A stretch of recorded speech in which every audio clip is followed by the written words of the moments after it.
Hey garden friends, I am over at the school garden and it's about 8 o'clock in the morning, and I just wanted to show you what the shadows look like at this hour of the day. We were talking a little bit about shadows in the last video, or maybe 2 videos ago.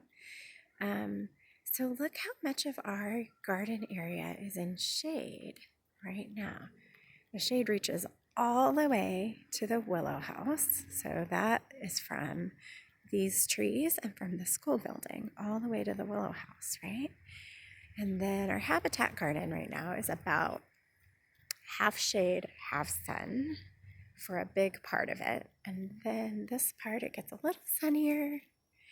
There's a lot of sun in the bird area of our habitat garden right now, which is kind of this sort of a storage area, but we will be cleaning that out and getting ready to plant soon.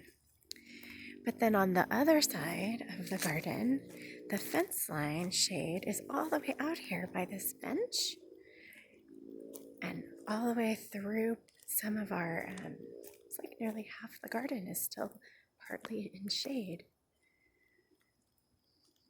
Check that out.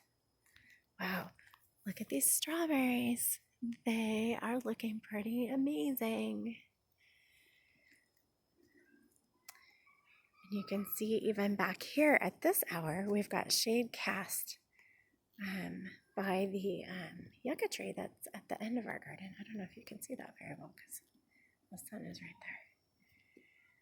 So I just thought it was kind of interesting, and I wanted to share with you where the shade was in the morning. One of these days I'm going to manage to get over here in the evening, like at 5 or 6 o'clock in the evening, and I will do the same for the other end of the day. So here's a neat thing too. Look at the shadows that are cast by all of our stumps. Isn't that cool? Oh, there's my shadow. But this part of our stumps, they're all casting shadow.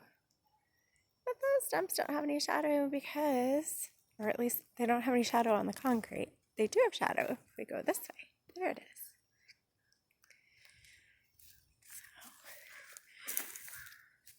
So I wanted to also share with you some plants that I bought from a local nursery that deals in California native plants. So these plants right here are plants we're going to be planting in our habitat garden.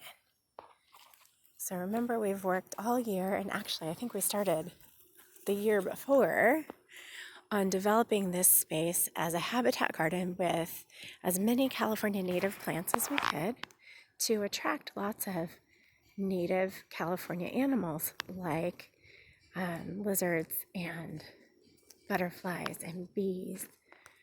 So we're working to develop that further, and we're going to be having some planting go on soon to get a little more progress in building this habitat garden. It's really exciting to see it develop. So I wanted to get a good video of what it looks like right now, and then we'll be taking lots of pictures on our planting day, and maybe video too, if the folks that are here doing the planting don't mind a little video, to be able to share with everyone our progress on developing this habitat garden. So in another video, I will go through each plant one by one, and we can talk about which animal they're for and why it's so important to consider plants that are native to our area versus plants that maybe do well in our climate but weren't native to the area. So that's some really interesting information that I wanted to share with you. All right, I am gonna get started on some cleanup that I'm doing in the garden. Just a quick shout out to Nora and Mark's family. Thank you so much, you guys, for doing all the weeding. Miss Esther, those of you that had classes on Tuesdays, my TK and kindergartners, you know Miss Esther because she volunteered in our classes.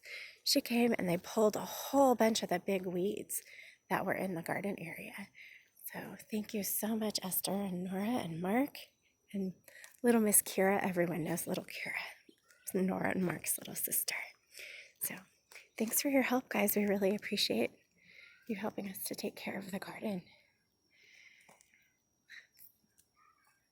All right, garden friends, I will talk to you again soon.